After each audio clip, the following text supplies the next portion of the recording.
Hello everyone, in this video I'm going to show you how to change clock and region on Windows 11. So for you to do that, you have to click on the Windows start, your screen, which is the window tab. Then you use the search bar up here, then search for control panel,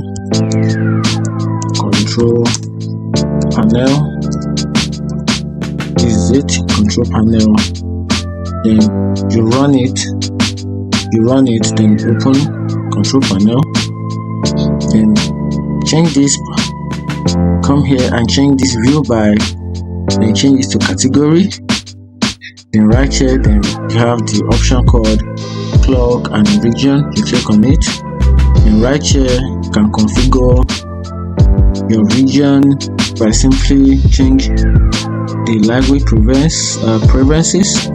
For example, you can change the short date, the long date, the short time date, the long time, then the first day of the week, and start to change your format of first day of the week.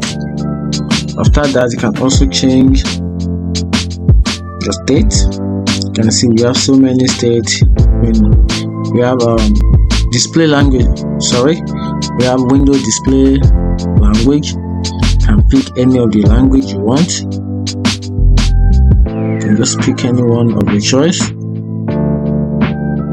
After that, you click on OK. Now you click on apply. Then after that, you click on OK. Once you do that, then you come here, which is change the time zone. Then you can easily change your time zone. Also, you can say this is the time zone, date and time. Just click on change the time zone. Then right here you can see I'm running on the West African time, which is for my region. So you can just simply scroll up, down, then search for your region.